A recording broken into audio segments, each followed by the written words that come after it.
Swadika, hello and welcome. You're watching ASEAN Challenge, the show to give you the latest headlines, hot topics, and updates happening around your ASEAN community in two languages, Thai and English. I'm Rosalind Tepawan. And I'm Alisa สิทธิวงศ์ขอต้อนรับคุณผู้ชมทุกท่านเข้าสู่รายการ ASEAN Challenge ค่ะข่าวสารรอบอาเซียนภาษาอังกฤษและภาษาไทย And making headlines around us right now in our ASEAN community, let's focus on a particular trade that many have overlooked, and that begins in the elephant skin business. Right now, one booming industry that many of us has overlooked is actually in elephant skins. When we think about elephants, we often think about how they are demanded by many particular countries like China for their tusks and for ivory. But actually, right now, elephant skin is becoming a big deal in China, with a lot of elephants from Myanmar being the victims of this latest boom. That's right. So that's obviously something that has been a big worry, or we can say a big concern in terms of everywhere around the world.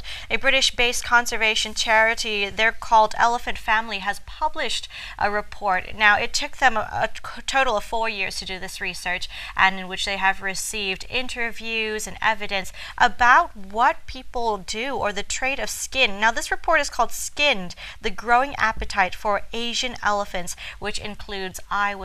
as well as reports and a profile of an elephant skin trader in China. They say that the biggest concern or worries are actually in China and Myanmar as well, in which those two countries do a lot of trade, and obviously Myanmar has a lot of elephants in the country as well. At the same time, a lot of elephants, because of this growing demand, are being hunted unlawfully as well. And so beware, a lot of these images are quite graphic. And so the upcoming images you'll see are of these particular elephants who've been skinned in the communities and left bare, and a lot of them unlawfully killed in these particular locations around Myanmar, for example, like the northern Sagaing division, as well as many other areas around that part of Myanmar are also where many elephants live. They're becoming more and more endangered. And the trade, it works in a way that when the animal skins are peeled off, when they're skinned, basically they're turned into powder before they leave the Myanmar border and reach China. But it's not just for medicines alone, because a lot of Chinese consumers believe that elephant powder and elephant medicines can actually cure stomach ailments. And so this is a new kind of belief that's being proliferated to a point that a lot of the products are actually being sold on social media in China as well, online, and it's not being regulated a lot or enough, so people have easy access to the so-called ailment medicine and herbal concoction. That's right. So besides making medicines and ailment and whatnot in terms of the medical care as well, they turn it into creams in order to treat human skin infections, and not only that, they also turn them into beads and pendants for bracelets and necklaces as well. So they might take a layer of skin, have it dried, and then they'd shape it into beads or shaped it into pendants as well. So we can see that a lot of people find that it's also good luck, as we can see here, turning the elephant skin into beads or pendants. Even elephant fat. Elephant fat as well. So we can see that all of these products that are made from elephant, as we know that elephant tusk trade in Thailand itself is illegal, and obviously around the world, like in several locations, it is illegal as well. So,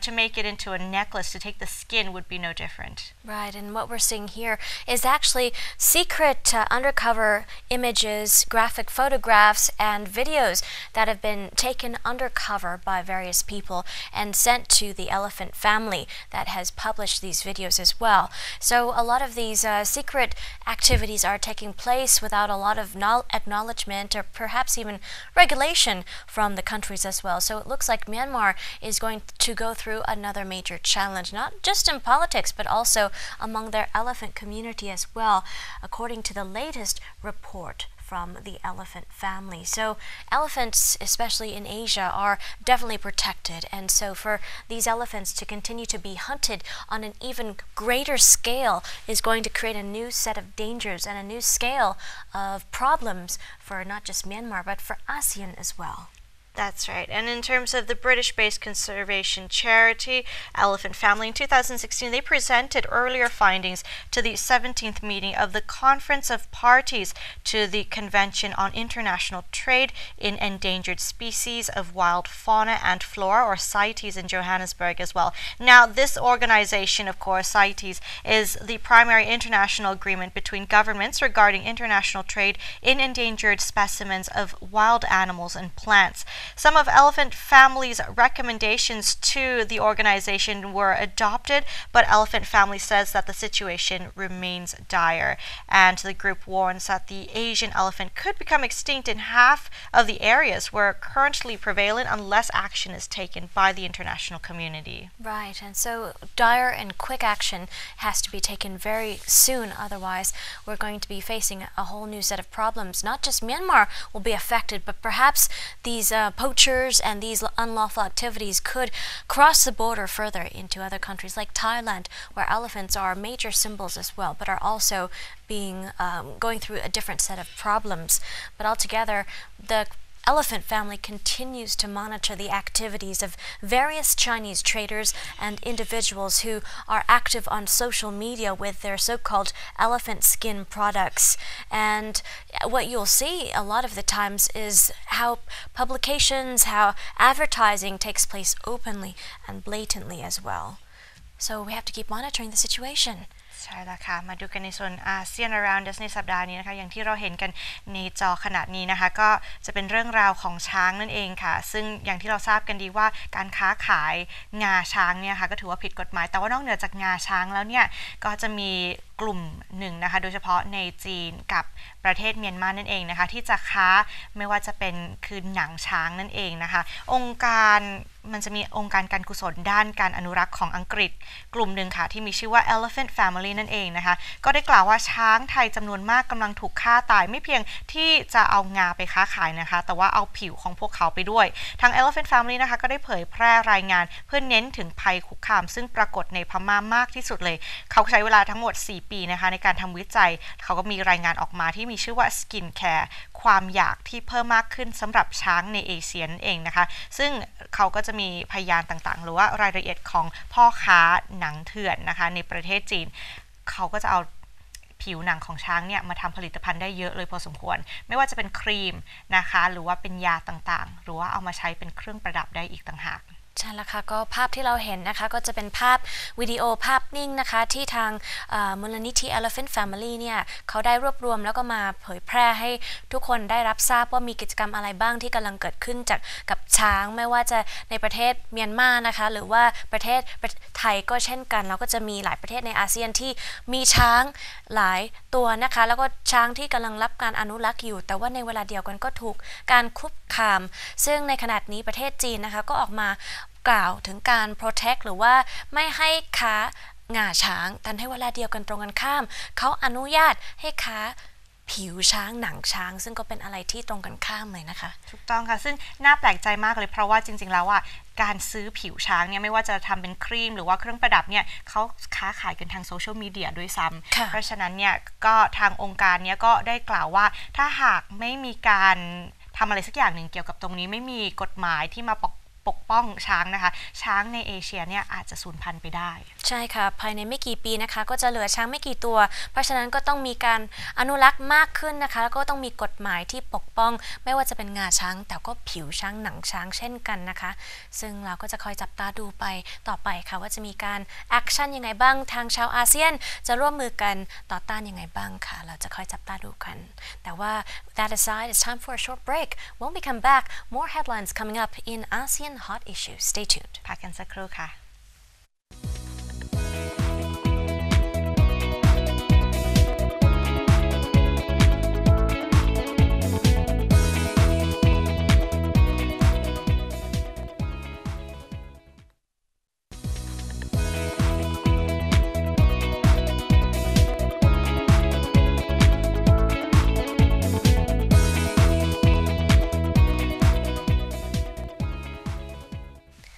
Welcome back to the program into ASEAN hot issues. Now we take a look at what's making headlines over across our ASEAN community and beyond. And we begin with the growing economy in our Asian region right here with a lot of projections of consolidated growth around our ASEAN community. Some good news ahead, especially among our ASEAN Plus friends. That's right. So for the prospects for ASEAN Plus 3, that includes our 10-member ASEAN countries, of course, plus Japan, China, and South Korea, which makes up the ASEAN Plus 3. Right. We expect, or according to professionals in the area, they expect a growth of 5.4% in 2018. So that, of course, is good news for the economy within this region. It's going to affect several countries, not just in the ASEAN bloc, but around the world, because as we can see that the top two economies in the region, which are Japan and China, they have a lot of prospects and a lot of plans in the pipeline in order to grow their economy. And with such a large economy that China has, and especially Japan as well, it's going to affect, of course, or benefit the ASEAN region altogether. Definitely positive action and positive growth to look forward to for our ASEAN community, which various reports have come out to say are actually underlined and highlighted by the resilient domestic demand of the ASEAN community, plus friends, coupled with export growth and stable inflation, as well as various activity and cooperation to help boost trade and bilateral ties between our communities, altogether bolstered by a lot of attention and pivots eastward from Western countries as well. So this has all helped to boost stable growth in the economic outlook. And so ahead, we can take a look more at this report created by AMRO, or what we also call the Macro Research Office. The research report itself is called ASEAN Plus 3 Regional Economic Outlook for 2018. Altogether, it predicts a very robust growth, especially with ties between China and Japan growing, which is those two regions are considered two of Asia's largest economies. That's right. However, on the other side, though, in views of risk of tightening global financial conditions and trade protectionism, we can see that there has been an impact in terms of the China-US trade frictions to have on a regional economic growth as well. So global trade war will be very damaging for Asia and for the rest of the world as well. And what we can see right now at the moment, now in terms of the western side of the world, the White House threatened to levy massive tariffs on about $150 billion of goods imported from China. And China has also vowed to retaliate against the US exports if Washington moves forwards with the tariffs. So even though we do see a very nice prospect, 5.4% growth in 2018, a large percentage coming from the growth of such a large economy of China, but of course we have to keep in mind the terms of protectionism that the Western country and China has in terms of their relationship and trading between those countries, which will not just affect those two countries, but affect other countries around the world as well. Right, and other factors to be wary of and how it will impact trade among ASEAN communities is the negative impact that the US-China trade frictions will have on the regional economic growth as well. There's a lot of tug of war going on between the US and China concerning tariffs and taxes and protectionism, as you mentioned earlier. So a lot of that kind of tug of war going on, the battle of the economies, will have an indirect effect and impact on the growth of ASEAN economies as well. So it's important for different respective countries in ASEAN to be able to protect against those kind of movements and also stabilize inner domestic economic growth as well in the countries. And so something to take a look at concerning the tightening global financial conditions and trade protectionisms that continue to escalate around particular regions. And so according to experts, they're pointing out that prioritizing financial stability over the objective of economic growth could also be an important pillar to maintaining that stable economy as well. ใช่แล้วค่ะมาดูกันในส่วนข่าวแรกของอาเซียน Hot Issue นะคะมาดูในเรื่องของเศรษฐกิจกันบ้างค่ะเศรษฐกิจของอาเซียนบวก3นั่นเองนะคะก็จะรวม10ประเทศของอาเซียนไม่ว่าจะเป็นอินโดนีเซียไทยเวียดนามสิงคโปร์มาเลเซียฟิลิปปินส์พม่ากัมพูชาลาวและบรูไนนะคะบวก3เนี่ยค่ะก็จะรวมไปถึงจีน เกาหลีใต้แล้วก็ออสเตรเลียนะคะก็ถือว่าขออภัยค่ะญี่ปุ่นค่ะไม่ใช่ออสเตรเลียนะคะก็ถือว่าในช่วงภูมิภาคเนี่ยนะคะในอนาคตข้างหน้าอีกไม่ไกลภายในปี 2018 เนี่ยค่ะทางนักวิเคราะห์นะคะก็ได้คาดว่าจะมีการขยายตัว 5.4% นั่นเองในปี 2561 หรือว่า 2018 นั่นเองค่ะซึ่งเราจะคาดว่าการเติบโตในครั้งนี้จะมีผลจากการที่จีนและญี่ปุ่นเนี่ยมีความแข็งแกร่งมากขึ้นซึ่ง2ประเทศนี้ถือว่าเป็นเศรษฐกิจที่ใหญ่อันดับ2ของภูมิภาคเลยทีเดียวใช่แล้วค่ะก็ต้องจับตาดูนะคะว่าจะมีการเติบโตยังไงบ้างแล้วมีการแลกเปลี่ยนทางด้านธุรกิจยังไงบ้างระหว่างประเทศจีนกับประเทศญี่ปุ่นแล้วก็ต้องจับตามองดูนะคะว่าระหว่างสหรัฐอเมริกากับประเทศจีนจะมีการปรับปรุง policy การแลกเปลี่ยนการค้ากันยังไงบ้างค่ะก็ต้องมาดูกันนะคะว่าเศรษฐกิจจะเป็นไงถึงแม้ว่ามันอาจจะมีวี่แววที่ไปในทิศทางที่ดีแต่ว่าอย่างที่คุณโรสลินได้กล่าวไปว่าความสัมพันธ์ระหว่างสหรัฐกับจีนเนี่ยจะเป็นอย่างไรกันบ้างเพราะว่าพอสหรัฐเขาก็ไม่อยากจะให้สินค้าของจีนเข้าไปในประเทศของเขาก็ไปให้มีการภาษีไปเพิ่มภาษีของจีนก็ในทางกลับกันก็จะทำเหมือนกันมันก็จะมีผลกระทบต่อทุกประเทศในโลกเลยทีเดียวก็หวังว่าไทยของเราเนี่ยจะเศรษฐกิจเติบโตไปตามๆกับพี่ใหญ่นะคะจีนกับญี่ปุ่นไปด้วยละกันค่ะหวังว่าอย่างนั้นเราก็จะจับตาดูกันนะคะแล้วก็คอยรายงานรายละเอียดแล้วก็การคืบหน้า but for that said though moving on we'll keep you posted on those developments into some updates concerning China and Indonesia in another important kind of bilateral boosting of trade and boosting of various ties here. Indonesian President Joko Widodo had met together with Chinese Premier Li Keqiang earlier in May at the Bogor Presidential Palace as another official trip aimed to boost trade and economic ties. That's right. So the relationship between these two countries, of course, hopefully is going to be a very prosperous one. And some of the issues that they have discussed, of course, as you mentioned, economic ties, and in order to better link its Belt and Road Initiative to the Southeast Asian nations development strategy as well. So as we mentioned in the previous news that the economy of several ASEAN countries, plus 3 of course, is expected to grow, and we can see that there are several initiatives in the pipeline at the moment now. So hopefully all of these combined together will turn into a prosperous region overall. So the two leaders held a bilateral meeting and oversaw the signing of 2 documents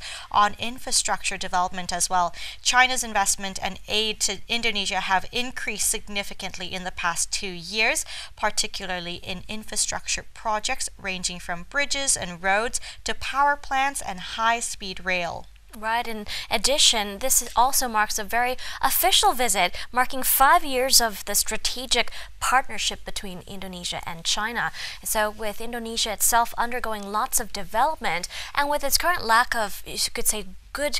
transport, logistics, infrastructure, perhaps we can look ahead and expect a lot of good things in terms of improved transport and better kind of infrastructure all around the country.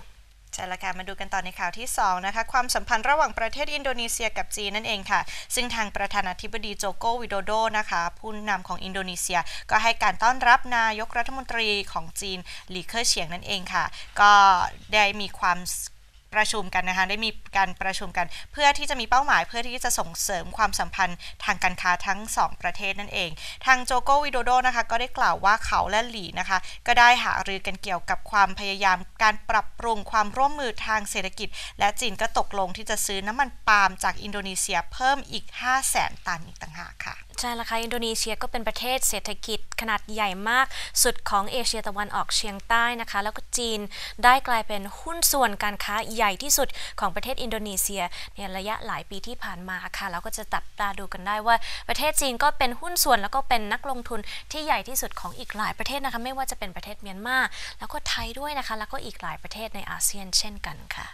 So that said, those are those developments happening in Indonesia. Lots of changes are ahead in terms of the economy and developments in Indonesia as well. But on a different note, we head over to see what developments are happening in Bangladesh as the 45th session of the Organization of Islamic Cooperation Council of Foreign Ministers, also called OIC, has taken off, and they wrapped up the meeting among various representatives with a conference focusing on the plight of the Rohingyas and what could be done to resolve the situation. The meeting itself was a 2-day meeting, and altogether 57 member states came together in order to discuss various issues, as you mentioned, the plight of Rohingyas as well. At the news conference at the end of the 2-day meeting, the Secretary General of the OIC, Youssef Al-Othaymin, continued to call for international pressure on Myanmar for the issues against Rohingya in order for Myanmar to solve the situation as well.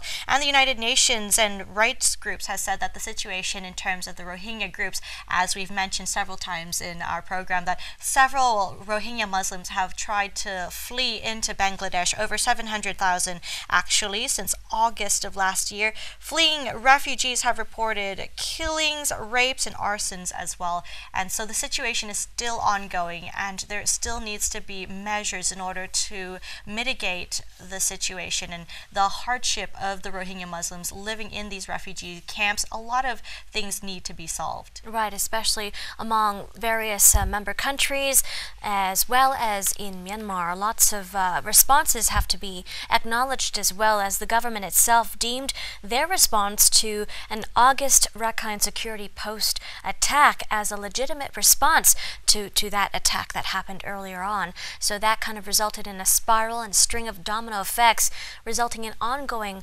conflict and ongoing violence in Rakhine State. As a result, you see all these members here in deliberation, 57 members coming together to talk about various options and alternatives that can be taken to resolve the situation. It looks like it's going to be ongoing for some time. ใช่แล้วค่ะที่การประชุมรัฐมนตรีต่างประเทศองค์การความร่วมมืออิสลามหรือว่า OIC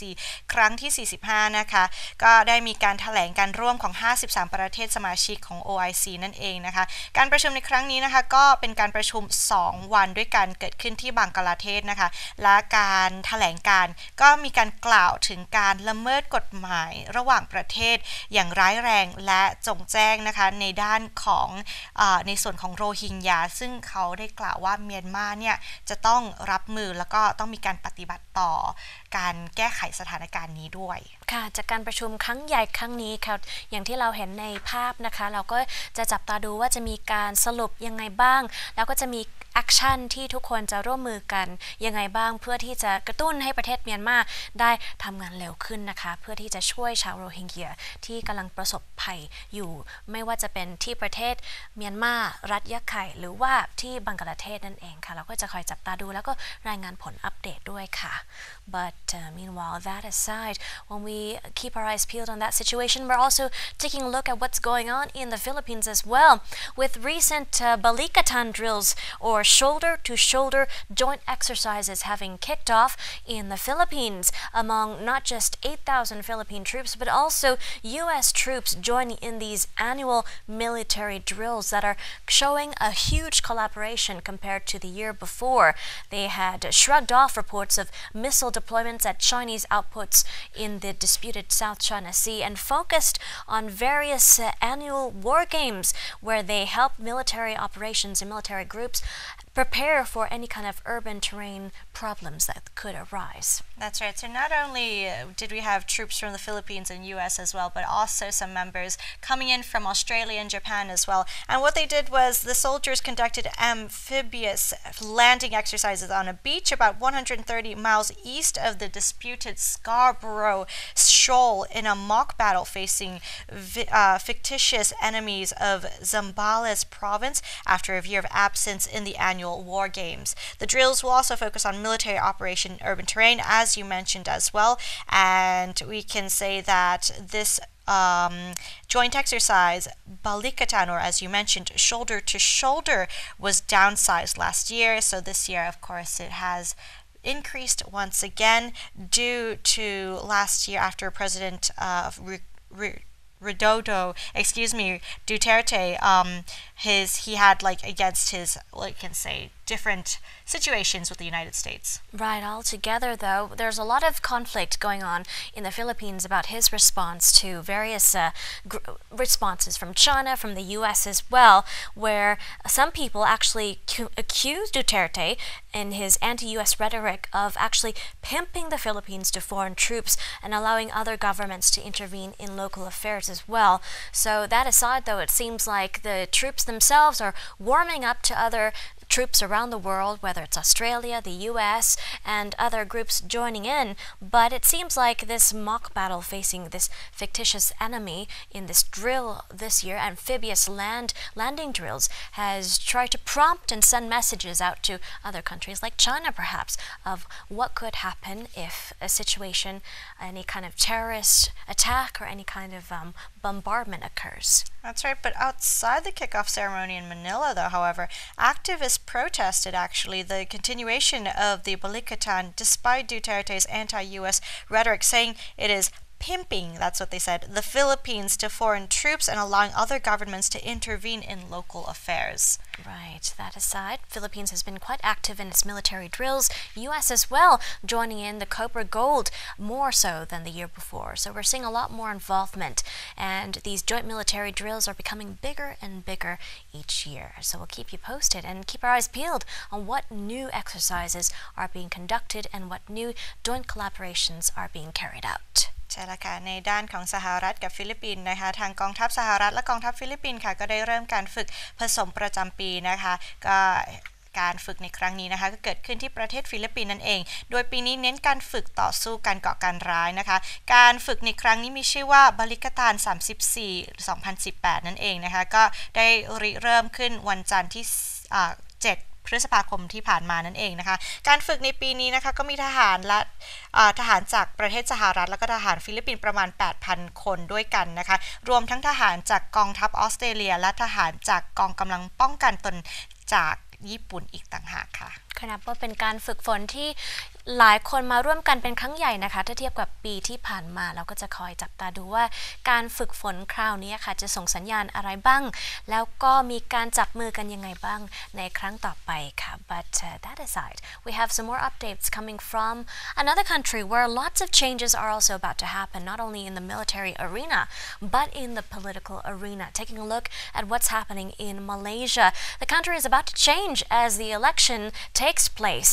in various parts around Malaysia. 8,253 particular polling stations had been set up for the elections this week, with more than 14 million Malays eligible to go to the polls to vote for another hotly contested election between a mentor and a disciple. And we have the mentor here, who's 95 years old, former leader of Malaysia, Mahathir Mohamad, contesting against the ruling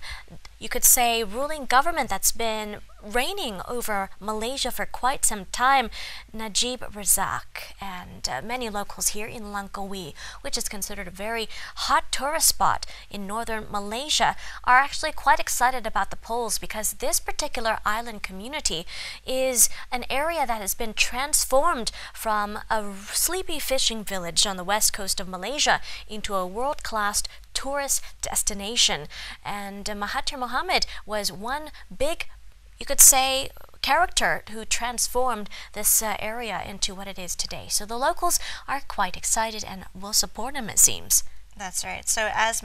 you mentioned, it was the peak of his 22-year rule, and in which he turned it into a tourist destination or a world-class tourist destination by declaring it a tax-free haven and opening up its beaches for business as well. So as the news came in, residents who have witnessed the transformation led by Mahathir have said things like, I strongly agreed. One beverage seller has said that he had contributed a lot and he will carry on. From iron-fisted prime minister to opposition leader, the 92-year-old Mahathir is set to take on scandal-laden incumbent Prime Minister Najib Razak. And of course, we can see that no matter what the outcome is going to be like, we can say that in the long term, Malaysia is going to have some changes no matter who wins. Right, and we'll be keeping our eyes peeled for those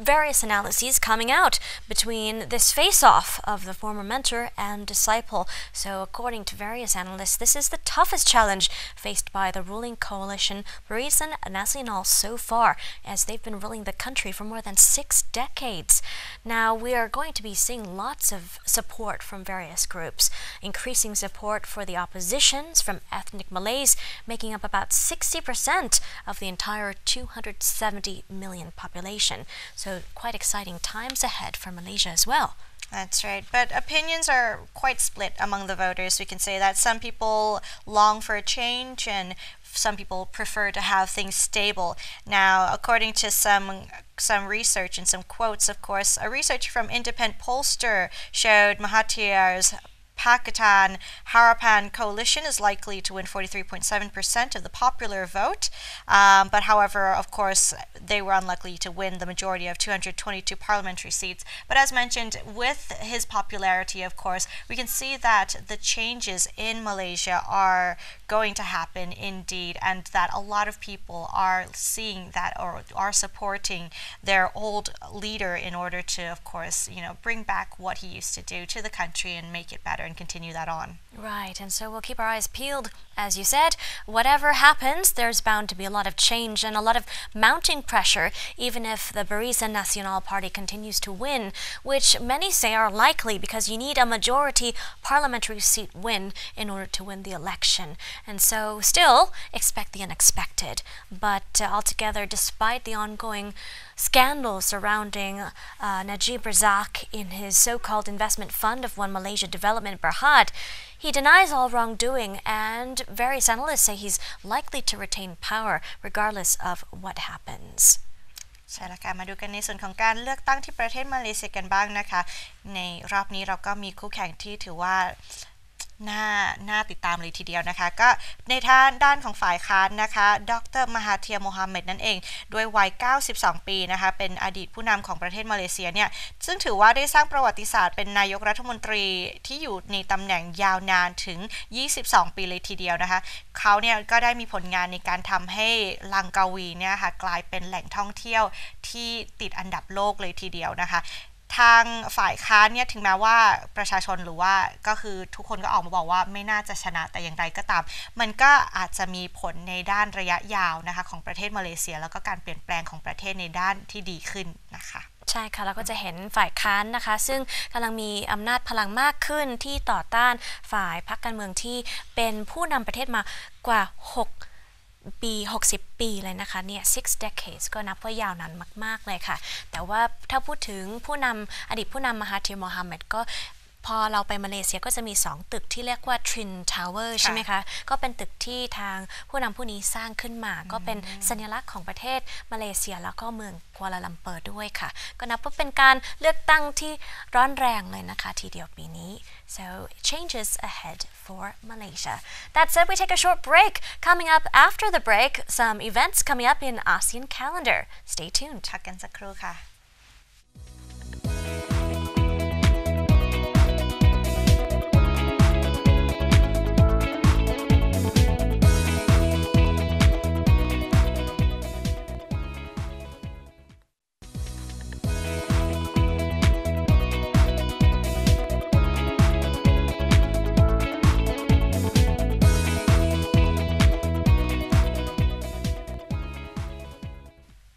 Welcome back to the program and on to ASEAN calendar. Of course, as always, lots of event for you to mark your calendars with. ไปดูกันค่ะ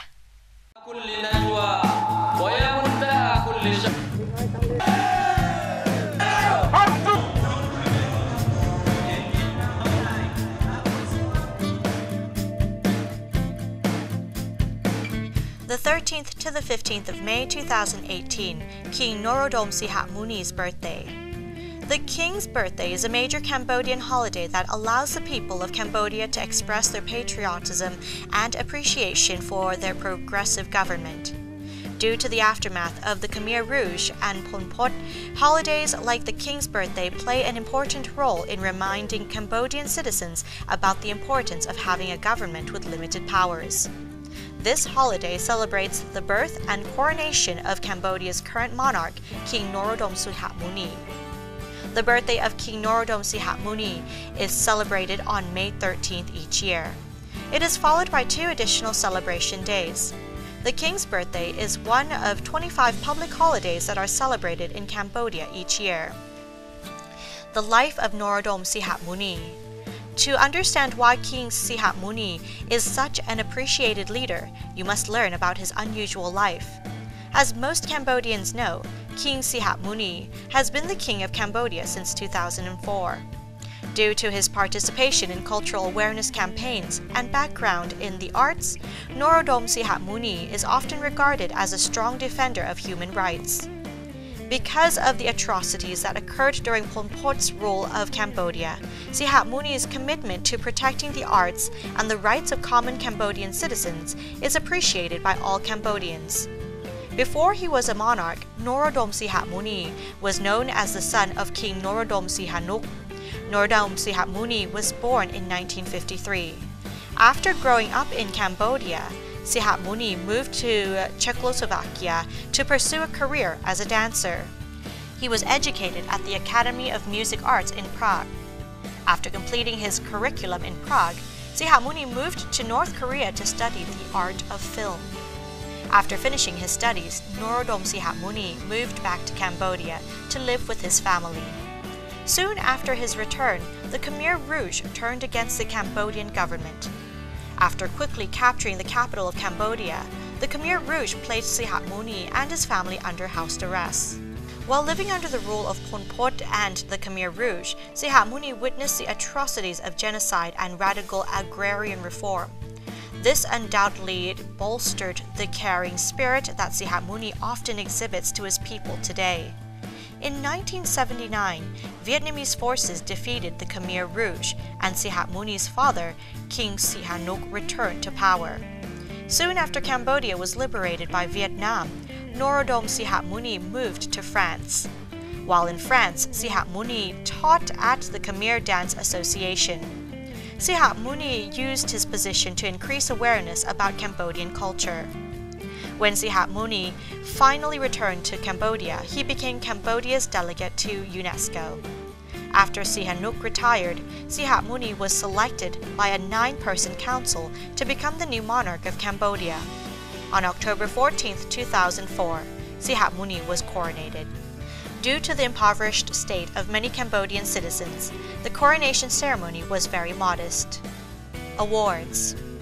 King Sihamuni has earned many awards for his commitment to protecting human rights. Some of Sihamuni's most impressive awards are the Grand Cross of the Royal Order of Cambodia,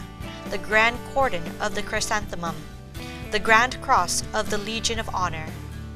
King Norodom Sihamuni continues to serve Cambodia as a skilled diplomat and fair leader. The king's birthday is a public holiday that allows the Cambodian people to enjoy some time away from work to honor their leader.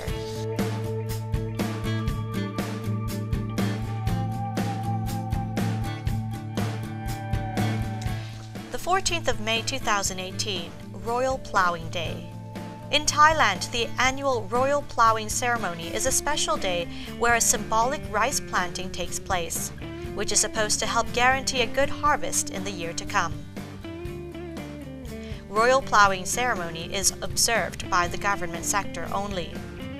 Both Buddhist and Hindu Brahmin ceremonies are involved in the Thai festival, where monks from each region bless the planting. The field and public square called Sanam Luang, in the center of historic Bangkok and right in front of the royal palace, is a place where the ceremony is held. Sometimes the King of Thailand himself will take part. The royal planting occurs at the outset of rice growing season and involves 2 sacred oxen pulling a decorative plow, while traditionally costumed men accompany the plant rice in the furrow. The oxen is also fed rice, grass, other foods, and given rice whiskey to drink.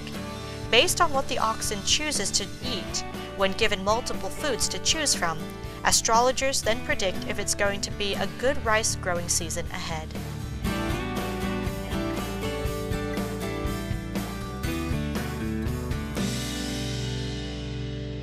Ramadan 2018 will begin Wednesday, May 16th, according to Saudi Arabia, and end on Thursday, June 14th. Eid al-Fitr date will begin on Friday, June 15th. This is the tentative date, as the actual date is contingent on the sighting of the moon of Ramadan, the 9th month in the Islamic calendar. The length of the month varies between 29 and 30 days, depending on the sighting of Shawwal moon, which leads to the festival of Eid al-Fitr on the 1st Shawwal. History and obligations. Ramadan, also known as Ramzan, Ramadan, or Ramatan, observed by Muslims worldwide, is one of the 5 pillars of Islam. The word itself comes from the Arabic root ramida, which roughly translates as scorching heat. Fasting was made obligatory for all adult Muslims in the 2nd year of Hijri, with the migration from Makkah to Medina of Muslims. The only people exempted from keeping fasting are the ones who are traveling, aged, pregnant, diabetic, chronically ill, menstruating, or breastfeeding. Many children endeavor to complete as many fasts as possible as practice for later in life. Ramadan practices and blessings. Ramadan, the 9th month of the Islamic calendar, is considered one of the most blessed months in Islam. Muslims fasting during this month, doing maximum dhikr of Allah. The month of Ramadan culminates with the festive occasion of Eid al-Fitr, as Muslims thank Allah, celebrating the festival with religious fervor. This month is full of celebration and festivities as the Muslims immerse themselves in reading the Quran and du'as, and spending maximum time doing dhikr. The Muslims fast the whole month as it teaches them the true meaning of perseverance and tolerance. During this month, Muslims are not only supposed to refrain from eating and drinking during the stipulated time, but they are also required to curb all negative emotions like anger and prove themselves to be the perfect Muslim. Moreover, the Quran was also completed in this month. How to fast. A fast is kept by Muslims from dawn to sunset, timings of which vary depending on region. During this time, they refrain from eating food, drinking, smoking, and engaging in sexual relations. In Ramadan, Muslims also strive hard to refrain from any sinful behavior, such as lying, cursing, false speech. The food eaten before sunrise is known as suhoor, and the one eaten after sunset is known as iftar. During these times, Muslims spend generously to make the food available for the whole community, especially the poor one. The rewards of all good deeds are increased during the month of Ramzan, whether it's praying salat or giving charity. This hadith testifies this fact as well. When Ramadan arrives, the gates of paradise are opened and the gates of hell are locked up and devils are put in chains. This is according to Sahih al-Bukhari from 1899. Suhoor. Each day before dawn, Muslims observe a pre-fast meal called the suhoor. After stopping a short time before dawn, Muslims begin the first prayer of the day, or Fajr. Suhoor, or Sahari, is the pre-dawn meal, which is very important during Ramadan since that's what one's body thrives on all day and should be carefully planned for a steady diet plan that helps to stay healthy.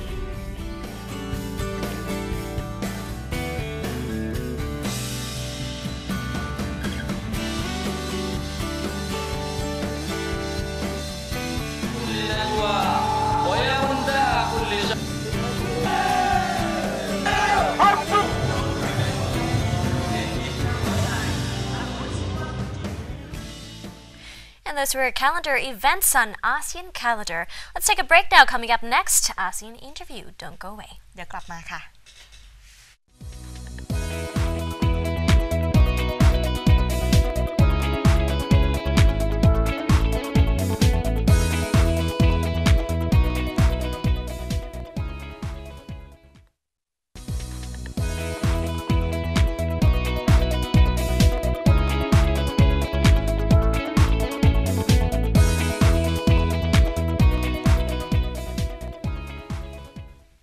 Welcome back to the program. Into ASEAN Interview now. We take a look at Malaysia and how it has contributed and changed and transformed until what it is today ever since August 1957, where it was freed from British colonial rule. ใช่แล้วกันในส่วนของอาเซียนอินเทอร์วิวในสัปดาห์นี้นะคะเราจะไปดูประวัติศาสตร์ของมาเลเซียก่อนที่จะมาถึงจุดที่เลือกตั้งในครั้งนี้กันค่ะ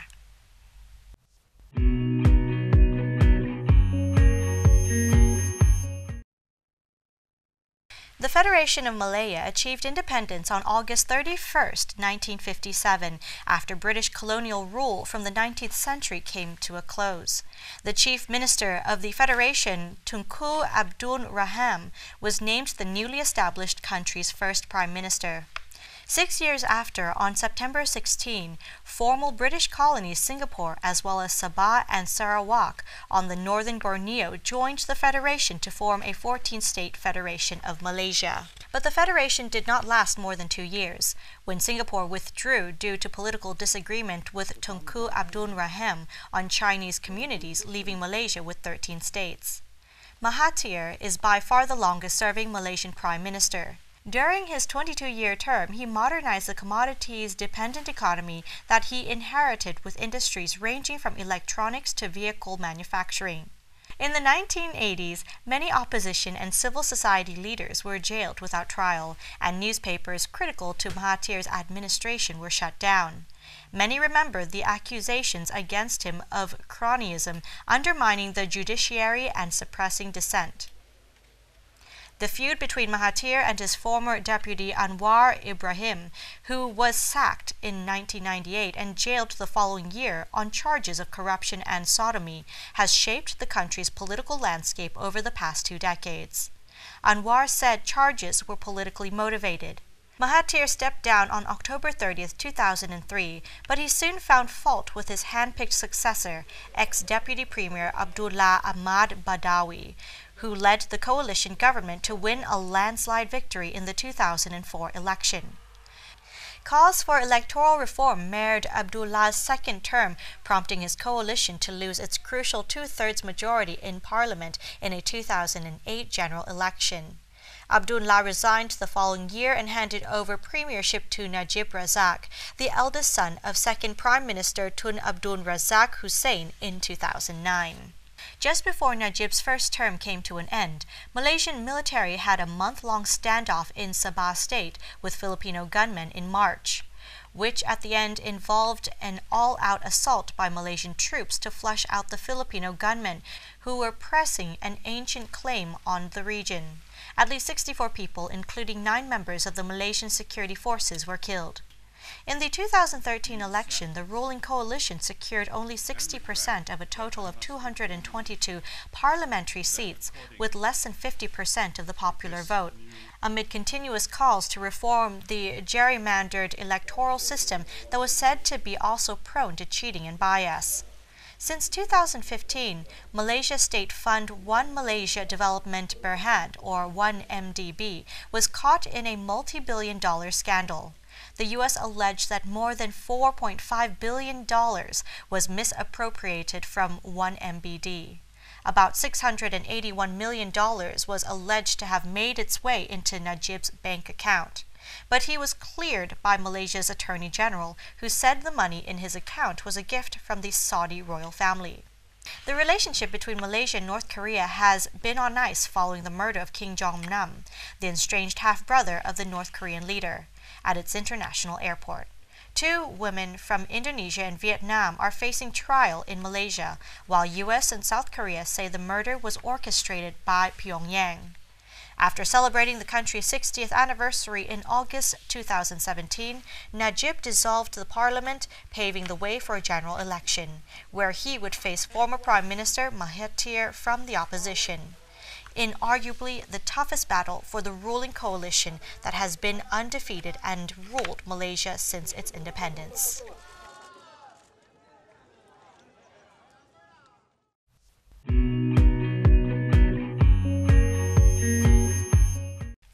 And that was ASEAN interview for you, focusing on how Malaysia is going to be undergoing more transformations ahead after the elections, from where it was in the 1950s until it is today. And with that, we wrap up ASEAN Challenge this week. Thanks for joining us, and we'll see you very soon next week. For now, สวัสดีค่ะ สวัสดีค่ะ